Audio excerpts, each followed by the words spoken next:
বান্দি জাহান্নামে যাবে।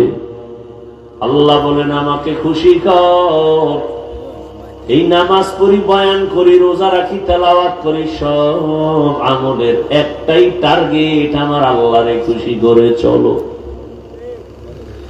তোমার সারা জীবনের নামাজ দিয়া জান্নাত পাইবা না যদি আল্লাহ খুশি না হয়।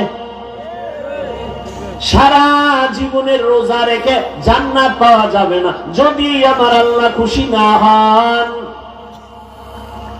সারা জীবনের তেলাওয়াত দিয়া জান্নাত পাওয়ার গ্যারান্টি নাই যদি আমার আল্লাহ খুশি না হন। আর আমার আল্লাহ যদি একবার খুশি হয়ে যান, সারা জীবনের ইবাদত লাগবে না, একটা সিজদাই জান্নাত রেডি হয়ে যাবে। আতিনা ফি দারে দুনিয়া না হাসান, আতিনা ফি দারে উকবা না হাসান, ইয়া গিয়াসাল মুস্তাগীসিন ইহদিনা লিফতিখারা বিল উলুমে ওয়াল গিনা। হর গোরি দেনে কো তু তৈয়ার হ্যায়, जो न मांगे उससे तू बेजार है। साउंड कमेगा ভাইরা আমার, আর কিছুক্ষণ শোনার ধৈর্য আছে তো? আল্লাহ কবুল করে। তাহলে সব আমলের মূল টার্গেট কি? আল্লাহকে খুশি করা, আল্লাহকে খুশি করা। যেমন একটা ছোট ঘটনা, জমিনের মধ্যে একজন আল্লাহর বান্দি বড় পাপী, এমন কোন পাপ করে নাই যেটা বাপ পাপের সাগরে হাবুডুবু খায়। নারী না পুরুষ? এলাকার সবাই জানে জমিনের মধ্যে এই নারী একটা আতঙ্ক, একটা চরিত্রহীনা জাহান্নামী, এত বড় ভ্রষ্টা, সবাই তার থেকে সতর্ক থাকে। তার নজরও যদি লাইগা যায় পেট ব্যথা শুরু হয়ে যাবে। নজরের ভিতরেও ঝামেলা আছে না নাই? আছে না? তুমি বয়া বয়া মুড়ি বানায় খাইতেছ না, মজা করে বাদাম চাবাও, আর একজনের পেটে 3 দিনের ক্ষুধা, ও পারে না তোরে কামড় দিয়ে খেয়ে ফেলবে। এমন নজর লাগাইছে, খাওয়ার পরে ডায়রিয়া শুরু। নজর বড় খারাপ, এজন্য লোকালয় খাওয়া নিষেধ। কেউ খাবে কেউ খাবে না, তা স্লোগান দেয় ঠিক, কিন্তু একা একা খায়, কেউ দেয় না। গাভীর দুধ 20 কেজি, একটা গাভীর থেকে দুধ আসে। এক চোরায় দেখে এমন বদনজর লাগায়, কপালে হাত দিয়ে করে এত পরিমাণ দুধ। 1 সপ্তাহ পর তাকায় দেখে আধা কেজি নামাইতে ঘাম ঝরে যায়। নারিকেল গাছে বিশাল নারিকেলের অভাব নাই, দেখা পায় এত পরিমাণ নারিকেল, নজর লেগে গেছে, আর নারিকেল নাই। এইরকম বদনজর আছে না নাই? তাজা মানুষটারে চূড়ান্ত অসুস্থ বানায় একটা নজর। ফুটফুটে এক সুন্দর বাচ্চা, বদনজর লাগাইছে, কোন ডাক্তারের রোগে ধরে না, দৌড়ায়, হুজুর একটু পানি ভরা দেন, বদনজর লাগছে। আপনাদের 2500 এলাকায় বিভিন্ন ক্ষেতের মধ্যে দেখবেন জুতা টানায়।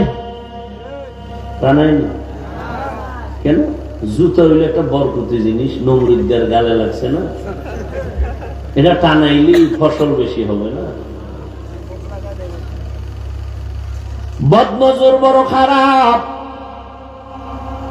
এজন্য কিছু পুরুষের এমন বদনজর যদি কোন নারীর উপরে লেগে যায়, ওর পেটের বাচ্চা নষ্ট হয়ে যায়।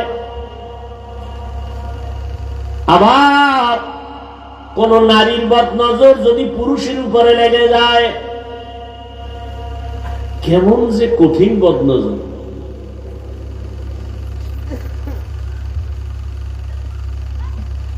আধা কাপ দুধ বক্তারে দিছে খাও। দুধ তো ভালো জিনিস, গাভীর দুধ অনেক পিওর, ভিটামিন বেশি। খাইয়া স্টেজে আসছে, বয়ান শুরু করছে, হঠাৎ করে বমি, দুধ বের হয়ে গেল, রক্ত আসলো, কণ্ঠ সেদিন থেকে শেষ, মৃত্যু পর্যন্ত আর কণ্ঠ ভালো হয়নি।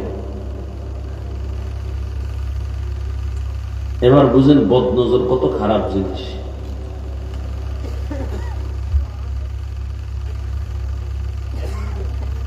শুধু মানুষের না, জিনের বদনজর লাগলে, ভালো একটা ভালো জিনিস খাইতেছেন, হঠাৎ পেট ব্যথা কেন, খাইতেছেন জানালা সিভায় বইয়া, দেখে বলাইছে হজরতেরা, খাওয়ার পরই পেটে ব্যথা শুরু।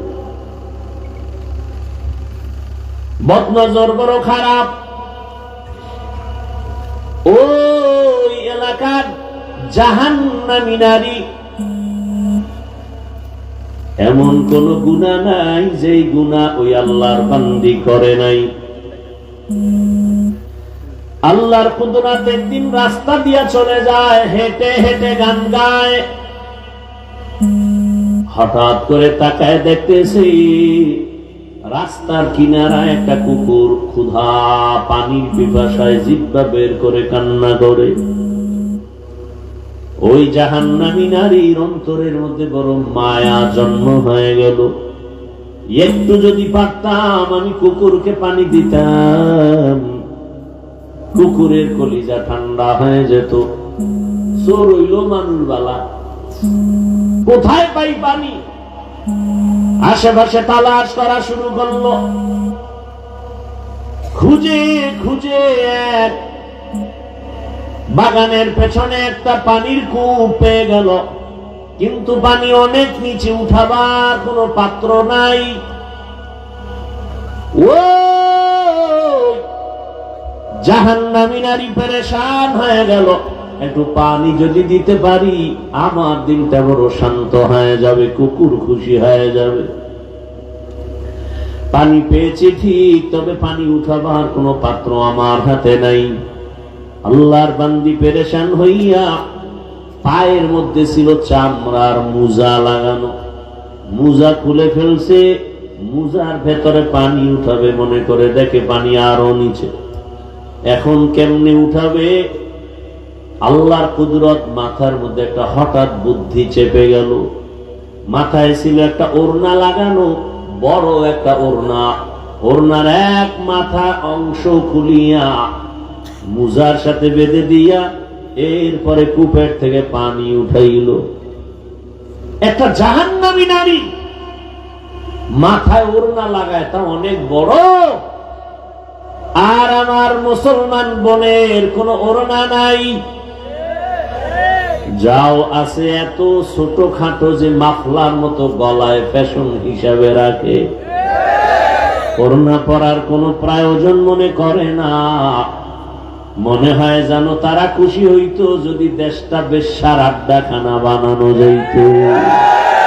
তুকু যাও সুন্নতে আহমদ কো যা বা মোহাম্মদ कैबुअद निस्बतुरा मन अहब्बा सुन्नती कौले रसूल मजदाए काना माई हम कुन कबूल।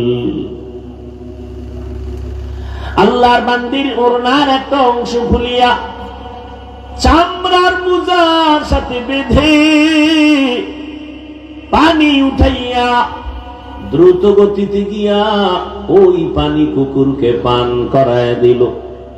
রহমতের নবী সাহাবায়ে কেরামদের শোনাচ্ছে হাদিসের ঘটনা। রহমতের নবী বলেন, ও সাহাবা, ওই জাহান্নামী নারী একটু পানি কুকুরকে পান করানো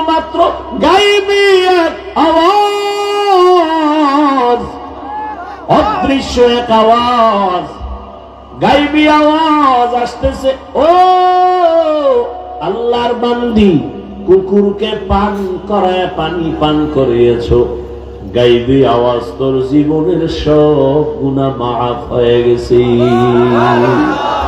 ইয়া ইলাহি মুঝসে মুঝকো দূর কর, তাকে দেখো মুঝ মে তুঝকো এক নজর।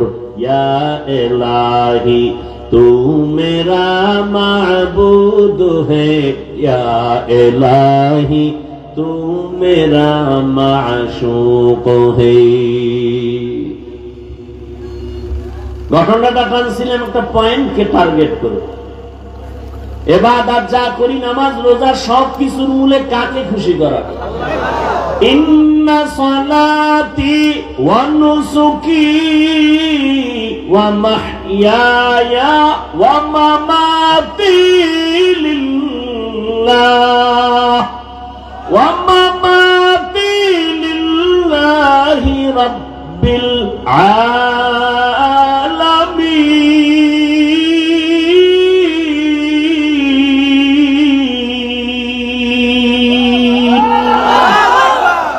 रंगे तकवा रंगे सिद्दको रंगे दीता अब्द बाकी बुअद बर आबदी। इब्राहिम नबी दुआ करलेन, हे अल्लाह আমার নামাজ, আমার কোরবানি, আমার মরে যাওয়া, আমার বেঁচে থাকা সব কার জন্য? আমি বয়ান করি আমার আল্লাহর খুশির জন্য, আমি বয়ান শুনি আমার আল্লাহকে খুশি রাখার জন্য, আমি খানা খাই আল্লাহকে খুশি রাখার জন্য। খানা খাইলে আল্লাহ খুশি হবে কেন? খানা খাইলে শক্তি হবে, ওই শক্তি দিয়ে আমি মাওলার ইবাদত করব। কি ভাইরা আমার, দেখছেননি জাহান্নামী মহিলা কুকুরকে পানি পান করাইছে, এটা তো ফরজ না, কিন্তু মনে চাইছে করাইছে, আল্লাহ কি হয়ে গেছেন? এক খুশি, এক কামে এক খুশি, জান্নাত রেডি। আতিনা ফি দারে দুনিয়া না হাসান, আতিনা ফি দারে উকবা না হাসান, ইয়া গিয়াসাল মুস্তাগীসিন ইহদিনা লিফতিখারা বিলউলুমি ওয়াল গিনা। আল্লাহকে বেজার করা যাবে না কেন? আল্লাহর মতো দয়াময় কেউ? কেমন দয়ার আমার মালিক! আমি দুনিয়াতে আসছি, কেউ আমাকে আনার জন্য দোয়া করে নাই। আল্লাহ বলেন, তাকায় দেখ, দুনিয়ার মানুষ ফ্যাক্টরি বানাইছে, তৈলের ফ্যাক্টরি, রডের ফ্যাক্টরি, সিমেন্টের ফ্যাক্টরি, কিন্তু তাকায় দেখছো নি সিমেন্টের ফ্যাক্টরি থেকে কখনো তেল আসেনি, তেলের ফ্যাক্টরি থেকে লবণ আসে না। আর আমি আল্লাহ কেমন দয়ার মালিক! এক ফ্যাক্টরি তোর মাকে বানাইয়া, তোর মায়ের থেকে 10টা সন্তান আমি বের করেছি, তাকায় দেখ, কারো চেহারার সাথে কারো চেহারার মিল নাই, কারো কণ্ঠের আওয়াজের সাথে কারো কণ্ঠের আওয়াজের মিল নাই। আবার একই মায়ের সন্তান, কারো চোখে সমস্যা, কারো পায়ে সমস্যা, কারো জবানে আওয়াজ নাই। আমি আল্লাহ কেমন দয়ার মালিক! ভালো করে নজর করে দেখ, সন্তান গর্ভে আসছে, মাও জানে বাবাও জানে, তারপর কোনদিন তার সন্তান আসবে বলিয়া খানার আয়োজন করে নাই। আল্লাহকে বলে না, হে মালিক, তুমি যে সন্তান আমাদের দান করেছো, তুমি খানার ব্যবস্থাও করে দিও, তাও বলে নাই। আল্লাহ কয়, আমি আল্লাহ নিজে দয়া করে খানার আয়োজন করেছি। তোর বাবা মা বলে নাই, আমি তোর জন্য খানার আয়োজন করেছি। এমন পিওর খানা দেখ, সন্তান দুনিয়াতে আসার পর আমি আল্লাহ এমন খানার ব্যবস্থা করেছি, তুই দুধ পান করবি 2 বছর পর্যন্ত। দুনিয়ার মানুষ ফ্লাক্স বানায়, গরম পানি, গরম চা, গরম দুধ রাখে, 24টা ঘন্টার বেশি গ্যারান্টি দেয় না। আম্মা জান বাচ্চাকে সুজি খাওয়ায় দেখছেন? সুজিটা পাকান লাগে না? লাগে না? লাগে। দুধ লাগে, পানি লাগে, চিনি লাগে। আগুন দিয়া সুজি পাকাইয়া এরপরে আবার ফ্যানের বাতাস দিয়া ঠান্ডা করে, এরপরে 2 থেকে 3, 4 চামচ বাচ্চাকে দিয়া সুজি আবার ঢেকে রাখে। 2-3 ঘন্টা হয়ে গেলে আর খাওয়ায় না। কেন? বলে সুজি এখন নষ্টের দিকে, বাচ্চাকে দিল ওর পেট নষ্ট হয়ে যাবে। আমি আল্লাহ এমন দুধ তোর জন্য রাখছি, চিনিও লাগে না, লবণও লাগে না, আগুনও লাগে না, পানিও লাগে না। আবার দেখ এমন খানা তোর মায়ের স্তনে রেখেছি রে বাবা, যেই দুধটা বেশি ঠান্ডাও না গরমও না। যদি একটু বেশি ঠান্ডা হয় তোর গলা নষ্ট হবে, আটকায় যাবে। একটু যদি গরম বেশি দেই তোর পাতলা চামড়া পুড়ে যাবে। বেশি চিনি দিলেও তোর ক্ষতি হবে, লবণাক্ত হলেও ক্ষতি হবে। দুনিয়াতে আসার পর এমন কোন খানা নাই দুনিয়ার যে তোর মা বাবা তোরে দিলে তুই খেতে পারবি। আমি আল্লাহ এমন খানার আয়োজন করেছি, 2 বছর পর্যন্ত মায়ের দুধ পান করবি, 1 সেকেন্ডের জন্য কখনো দুধ নষ্ট হবে না। তুই দুনিয়াতে আসছো বান্দা, তাকায় দেখ, তোর কান্না ছাড়া কোনো পুঁজি নাই। মা বলে ডাকবি দূরের কথা, চিনো না তোর মাকে, তোর বাবাকে তুই ডাকবি করে চিনোই না। কথাও বলতে পারো না রে গোলাম, কিন্তু তোর পেটে ক্ষুধা, তোর পুঁজি কান্না। তোর বাথরুমের প্রয়োজন, বলতে পারো না আম্মু আমাকে বাথরুমে নাও, তোর পুঁজি শুধু কান্না। তুই কান্না দিয়া কখন কি বুঝাইতে চাও দুনিয়ার একজন বুঝে, তোর বাবাও বুঝে না, তোর মা ছাড়া। বাচ্চা কান্না করে, বাবায় কয় ক্ষুধা লাগছে খানা দাও, মা বলে 5 মিনিট আগে খানা দিয়েছি। তাহলে এখন বাচ্চা কেন কাঁদে? মা বলে বাচ্চার এখন কান্নায় বলতেছে এখন ঘুম যাবে, ঘুমের আগের কান্না কাঁদছে। বাবাও বুঝে না বাচ্চার কান্না দিয়ে তুই কি চাইতেছ। আমি আল্লাহ কেমন দয়ার মালিক, আমি আল্লাহকে চিনো না। তুই শুধু কান্না করো, শীত লাগে ঠান্ডা, তোর এখন গরম কাঁথার দরকার। তুই কান্না করতেছ, তোর বাবাও ফিরিয়ে তাকায় না, তোর মা বুঝতে পেরেছে তোর শীত লাগতেছে। আবার হঠাৎ করে তোর গরম লাগতেছে, তুই কাঁদতেছ, তোর মা সারা বুঝে না তুই এখন কান্দো কেন। মা কিন্তু তোর কান্নায় বুঝতে পেরেছে তোর গরম লাগে, এখন বাতাসের প্রয়োজন। হঠাৎ তুই আবার কান্না করো, বাবা বারবার ধমক দেয়, এত কাঁদে কেন, এত কাঁদে কেন, কান্না সহ্য করা যায় না, আমার চোখের থেকে দূরে নিয়ে যাও। মা বলে বাচ্চা এখন কাঁদে, তাড়াতাড়ি ওরে বাথরুম করাতে হবে। বাবা রাগ কইরা মাকে ধমক দেয়, কিন্তু তোমারে আমার প্রস্রাব পায়খানা দেখিয়া মা একবারও ধমক দিয়া ফালায় দেয় না। বরং আম্মা জান খানা খাইতে বসে, আমার বাবা আমার ভাই বোনেরা সব একত্রে, তুমি আমি শিশুবেলায় মায়ের সামনে প্রস্রাব করে মায়ের কাপড় ভিজিয়ে ফেলেছি। আমার বাবা উঠিয়া চলে গেছে, আমার ভাই বোনেরা চলে গেছে, সি সি করে তারায় গেল, মা তোমারে আমারে ফেলে দেয় না। ওই মাকে ভুলিয়ে গেছে রে যুবক,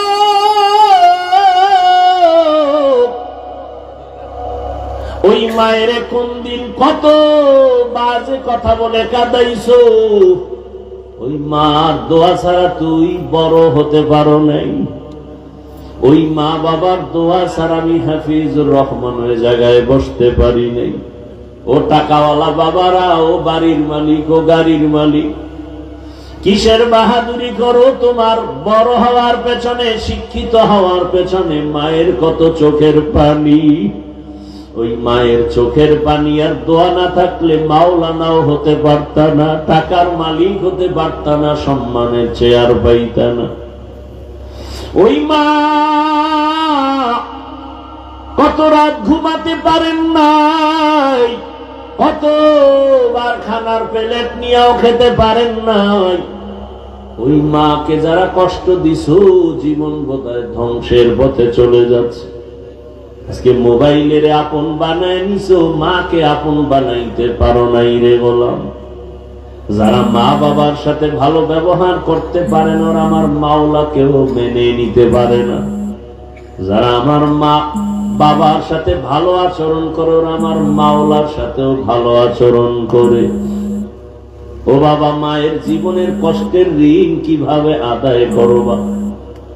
এরে আল্লাহর বান্দারা, আমার আল্লাহ এমন দয়ার মালিক, ওই মায়ের মধ্যে একটা রাডার চুম্বুকের মতো লাগাই দিয়েছেন। তুমি যতই কষ্ট দাও, মা কখনো বরদোয়া করে না। এজন্যই তো আল্লাহ কোরআনে তার ইবাদতের পরে মা বাবার খেদমতের কথা বলেছেন। ওই মায়ের সাথে যারা ভালো, তারা অন্যদের সাথেও ভালো। মায়ের সাথে যারা খারাপ, তারা অন্যদের সাথেও বড় খারাপ। মায়ের শুধু একটা প্রসব বেদনার চিৎকারের ঋণ তোমার জীবন দিয়ে দিল আদায় হবে না। আমার আম্মার কণ্ঠের আওয়াজ ভেতরের ঘরের রুমের থেকে বাইরে সামনে যায় না, এত আওয়াজটাকে কন্ট্রোল করে মা। কিন্তু তুমি আমি যেদিন দুনিয়াতে আসবো, আম্মা জানের এটাকে প্রসব বেদনা বলে। এমন পরিমাণ মায়ের কান্নায় পাশের বাড়ির মানুষ ঘুমাইতে পারে নাই। তুমি আমি কত যে মাকে লাথা দিয়েছি, মনে হয় মায়ের মাথার উপরে 7 আসমানের বোঝা। মা কান্না করে আমার দাদি নানিরে কয়, সরো, আমার স্বামীকে একটু কিনারায় পৌঁছায় দাও। আব্বাজানের হাতটা ধরে মা কান্না করে, স্বামী দয়া করে আমাকে মাফ করে দাও। তোমার ঘরে আর খেদমত করার জন্য মনের মতো পারি নাই, তুমি কষ্ট নিবা না, মাফ করে দাও, মরে যাব। বাবাই বলে, বিবি কেন কাঁদো? বলে, বাচ্চার প্রসব বেদনা সহ্য করতে পারি না। কত মহিলারা এই সময় মরিয়া যায়, আমার মনে হয় কষ্ট শুরু হয়ে গেছে, মরে যাব। বাবায় কান্না করে সান্ত্বনা দিয়ে কয়, বিবি ধৈর্য ধারণ করো। সান্ত্বনা দিয়ে বাবায় সিজদায় পড়ে গেছে, আল্লাহ তুমি হেফাজত করো। এরে আল্লাহর বান্দারা, ওই মায়ের কষ্ট এত পরিমাণ, পাগলের মতো মা চিল্লাইতেছিল রে বাবা। এরপরও মা কিন্তু কখনো বরদোয়া করে নাই, সন্তানের জন্য পাগল পারা হয়েছে। ওই মায়ের যারা মা বলে ডাক দাও না, তার মতো পোড়া কপালে জমিনে কেউ নাই। প্রায় সময় আমি ঘটনাটা বলি, বাবার কিনারায় শুয়া রাতের বেলা মা চোখের পানি ছেড়ে কাঁদে। বাবায় তাকায় দেখে বিবি গুনগুন করে কাঁদে। জিজ্ঞাসা করে, বিবি কান্না করো কেন রাতের গভীর? মা বলে, ও স্বামী, আমার মনের ভেতরে বড় দুঃখের কারণে কান্না করি। কি তোমার অন্তরে দুঃখ ভরা? মা বলে, স্বামী, একটা সপ্তাহ হয়ে গেল সন্তান আমাকে আম্মু বলে ডাক দেয় না। বাবাই বলে, বিবি কেন? বলে, গত সপ্তাহে একটা অপরাধ করেছে, আমি ধমক দেওয়াতে অভিমান করেছে। সন্তান ঘরে আসে, খানা খায়, মা বলে ডাকে না।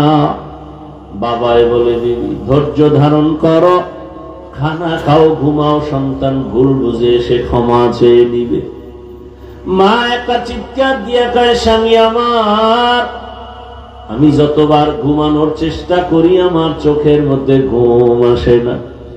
খানার প্লেট নিয়ে একটা লোকমার খানা আমার ভেতরে যায় না, কারণ আমার অন্তরে ওই খানা আর ঘুম থেকে আমার অন্তরে টান আমার বাবা, আমার কলিজার সন্তান একবার আম্মু বলে যদি ডাক দেয় আমার কলিজাটা ঠান্ডা হয়ে যায়। কারণ ওই সন্তানের প্রসব বেদনা আমি ভুলে যাই না। হাজারো ব্যথা নিয়া তাকায় থাকি, সন্তান আমাকে মা বলে একটা ডাক দিবে, আর ওই ডাকের কারণে জীবনের সব কষ্ট আমার থেকে দূর হয়ে যাবে। জীবনের মূল কষ্ট মায়ের প্রসব বেদনা,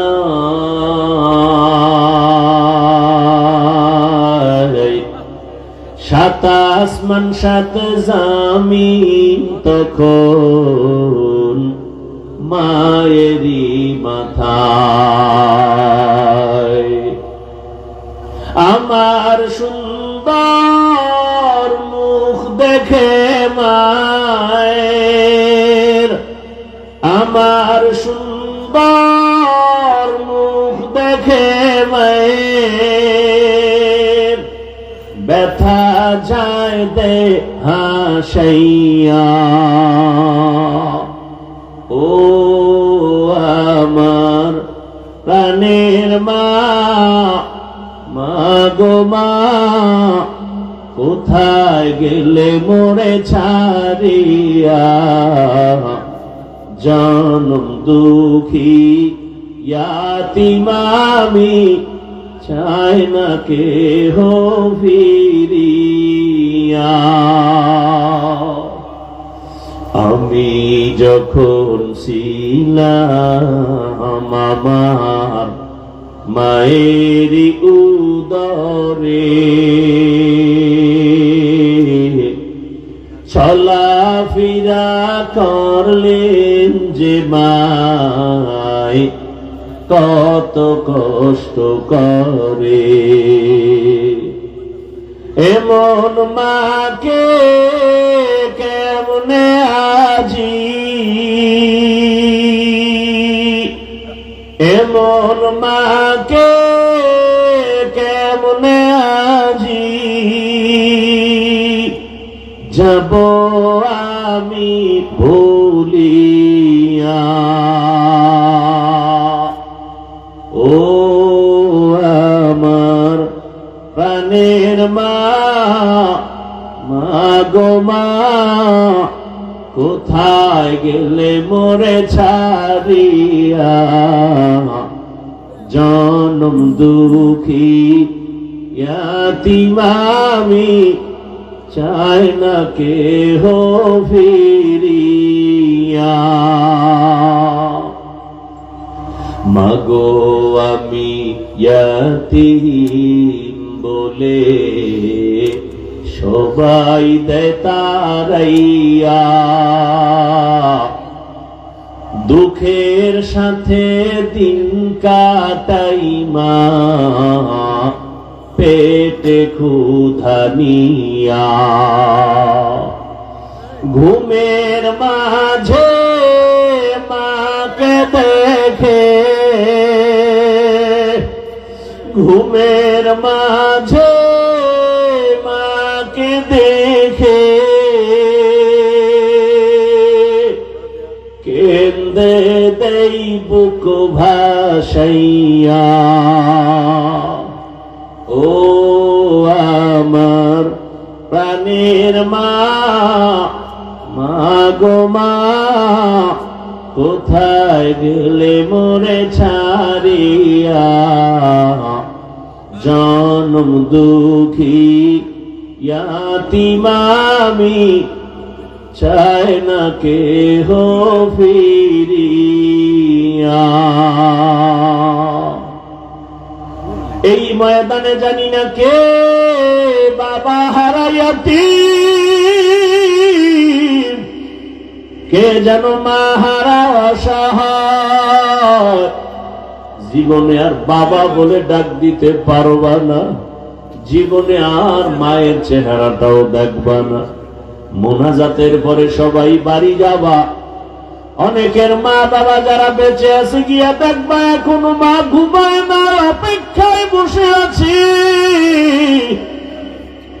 দেরি হলে টেলিফোন করে, কই বাবা তাড়াতাড়ি আয়, আমি মা ঘুমাই নাই, তাড়াতাড়ি আসো, খানাও খাই নাই। একটা সন্তান মাকে যখন মা বলে ডাকে, যার মা নাই তার কলিজাটা সিরিয়া যায়। ও আল্লাহর বান্দারা, ওই মা বাবা যার বেঁচে আছে এখনো সময় পাইলে দোয়া নিও। ওই মা বাবার দোয়া ছাড়া কপাল খুলবে না রে যুবক।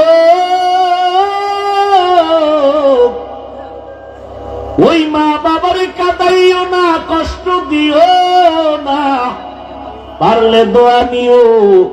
যদি কষ্ট দিয়েই থাকো, বাসায় যায় ক্ষমা চেয়ে নিও। ওই মাকে গিয়া বলিও, মা আজ ওয়াজের প্যান্ডেলে কত মানুষ কান্না করে তওবা করেছে, আমার চোখে কেন পানি নাই? আল্লাহ বুঝি গুনার কারণে বেজার হয়ে গেছে। মা গোপনে কত কষ্ট তোমাকে দিয়েছি, তুমি গোপনে কান্না করেছো। আজ আমি তওবা করেছি, গুনাহ করব না, বেয়াদবি করব না। মা তুমি আমার মাথায় হাত দিয়া দোয়া করে দাও। ও আমার যুবক বাবা, যদি মাকে বলতে পারো, দেখবি মায়ের চোখের কোঠায় পানি। মা ডেকে বলবে, বাবা আসো। মাথায় হাত দিয়ে আল্লাহকে ডাকবে, ও আরশে আজিমের মালিক, আমার কলিজার সন্তানটাকে কবুল করে নেও। ও আল্লাহর বান্দারা, মা যদি দোয়া করে দেয়, জীবনে তোমার আর সফলতার পেছনে তাকাতে হবে না। যার মা বাবা বেঁচে আছে, দোয়া নিও, আমার মাওলার মোহাব্বতের বন্ধনে আগায় যাও। ও আমার যুবক বাবারা, বৃদ্ধ বাবাজি, পর্দার আড়ালের মা বোনেরা, দুনিয়াটা কিছুই না রে মা।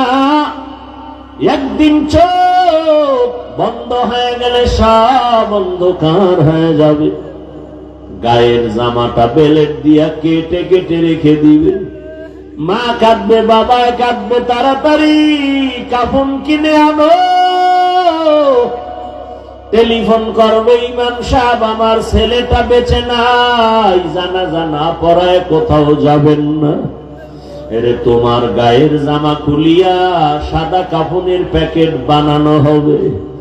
কেউ কান্না করবে, তাড়াতাড়ি গরম পানি কর, চির বিদায়ের গোসল দেওয়া হবে। কেউরে পাঠাবে বাগানে কবর খনন কর। এ আমার যুবক বাবারা, বৃদ্ধ বাবাজি, পর্দার আড়ালের মা, ও মা, আপনার যদি মৃত্যু হয়ে যায়, সন্তানগুলো মা মা বলে কাঁদবে, আর জবান খুলবে না। সবাই যখন ঘর থেকে নামায় দিবে, আর ঘরে জায়গা দিবে না। যেই সন্তান মায়ের তো পাগল, ওই সন্তানও বলবে, মায়ের লাশটা ঘর থেকে নামাইয়া দাও। কেউ ঘরে রাখবে না রে মা। জানাজা পড়াবে, মা পর্যন্ত সন্তানের লাশটাও ঘরে রাখবে না। চোখের পানি ছেড়ে মা কাঁদবে, আমার ছেলে নাই, বাবা কাঁদবে, আমার ছেলে নাই, কিন্তু কেউ 1 ঘন্টার জন্য ঘরে রাখবে না, বলবে বাহিরে নামাও। চির বিদায়ের গোসল দিয়া কাফন পরাইয়া জানাজার ময়দানে যখন নিবে, তাকায় দেখবি ও যুবক, জানালা দিয়া মা বলবে, আমার বাবাকে কোথায় নিয়ে যাও, শেষবারের মতো চেহারাটা দেখাও। আর জীবনে বাবার চেহারার দেখা হবে না। ওই অন্ধকার কবরে রাখিয়া সব চলে যাবে, কেউ থাকবে না কবরে। এখনো সময় আছে, কবরের সম্বল সঞ্চয় করো, মালিকের আপন বানাও। মনে মনে আল্লাহকে বলো, হে মালিক, জীবনে কত নামাজ ছাড়লাম, দাড়ি কাটলাম, বেপরদায় চললাম, গুনাহ করলাম। আজকে থেকে তওবা করতেছি, আর নামাজ ছাড়বো না, দাড়ি কাটবো না, বেপরদায় চলবো না। ও আমার মা বোনের, আল্লাহর কাছে তওবা করেন। মনে মনে আল্লাহকে বলেন, আর নামাজ ছাড়বেন না, বেপরদায় চলবেন না, স্বামীর মাল খেয়ানত করবেন না, মোবাইলে সময় নষ্ট করবেন না। আল্লাহর কাছে তওবার নিয়ত করে ফেলেন। ও আল্লাহর বান্দারা, বৃদ্ধ বাবাজিরা, আল্লাহর কাছে তওবা করেন। আপনার মতো কত বুড়ারা নামাজ পড়ে এখনো নামাজ ছাড়ে না। ও ব্যবসায়ী বাবারা, ও শ্রমিক বাবারা, আপনাদের মতো কত শ্রমিকরা কাজ করে নদীতে মাঠে, নামাজ ছাড়ে না। ব্যবসায়ী বাবা ব্যবসা করে, নামাজ পড়ে, অভাব নাই, আপনারা কেন নামাজ ছেড়ে দিয়েছেন? আল্লাহর কাছে তওবা করেন। মরে গেল আর নামাজ ছাড়বো না, বেপরদায় চলবো না, দাড়ি কাটবো না। মা বাবার জন্য দোয়া করব, মা বাবার দোয়া নিয়ে চলবো, শিক্ষকের দোয়া, উলামায়ে কেরামের দোয়া নিয়ে চলবো। যাদের অন্তর তৈরি আছে, মুনাফিকি নাই, তওবার নিয়তে দুটো হাত আল্লাহকে দেখায়া দেই। আয় আল্লাহ, হাতগুলো কবুল করে নেন, তওবা কবুল করে নেন। তওবার উপরে মজবুত হইয়া চলার মতো তৌফিক দান করেন, আমিন। আলহামদুলিল্লাহি রাব্বিল আলামিন। والصلاة والسلام على سيد الأنبياء والمرسلين وعلى آله وأصحابه أجمعين يا أرحم الراحمين يا أرحم الراحمين.